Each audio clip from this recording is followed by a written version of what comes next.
छत्रपती संभाजीनगर राजनगाव येथे अजय पाटील साळुंखे यांचं आमरण उपोषणाला आजपासून सुरुवात।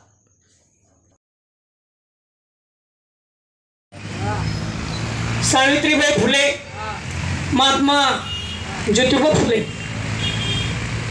यांनाही वंदन करून, तसेच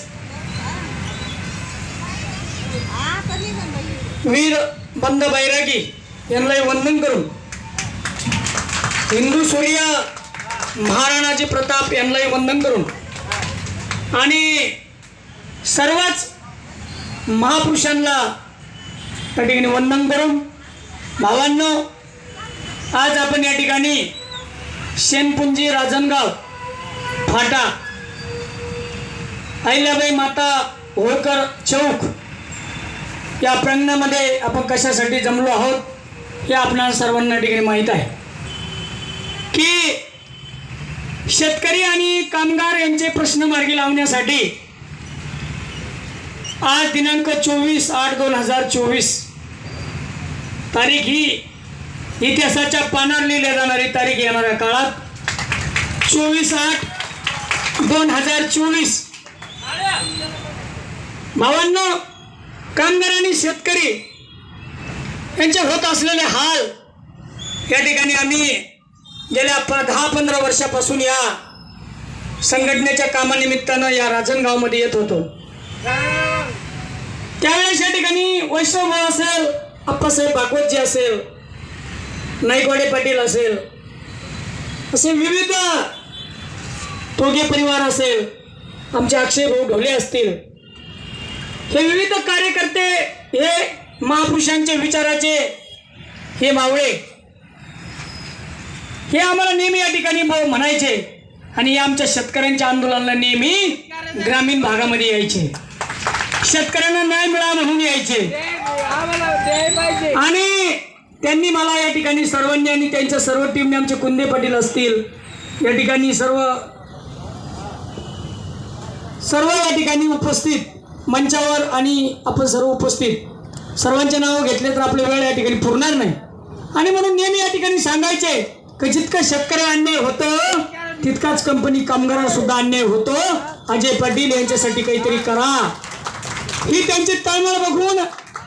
आम्ही शेतकऱ्यांच्या न्याय हक्कासाठी लढणार होतो। यांनी मला सर्वांनी सांगितलं की कामगारांच्याही हक्कासाठी या ठिकाणी लढा आणि त्यानंतर आम्ही सर्व विचार करून, शेतकरी बांधव आणि कामगार बांधवांचा विचार घेऊन, या तुमच्या सर्व प्रमुखाचा विचार घेऊन शेनपुंजी राजनगाव हा या ठिकाणी हे 1 महिन्यापूर्वी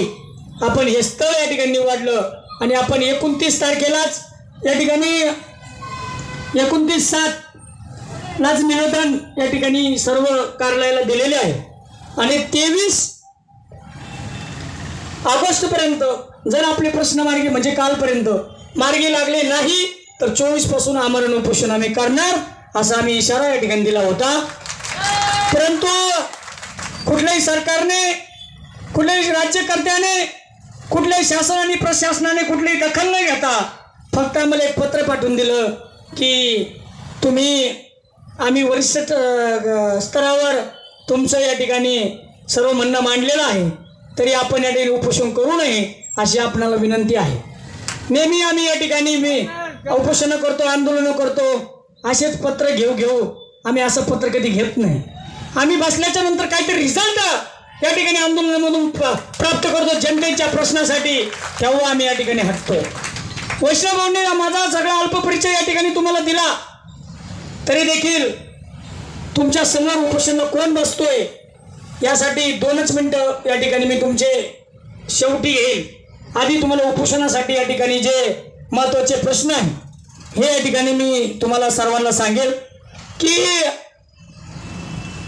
पहिले आपण या ठिकाणी शेतकरी आणि कामगारांप्रश्नासाठी आज उपोषण आहे। शेतकऱ्यांचे प्रश्न असे आहेत दादांनो, शेतकऱ्याला पिकाला हमीभाव मिळावा स्वामीनाथन आयोगाच्या शिफारशीप्रमाणे एक।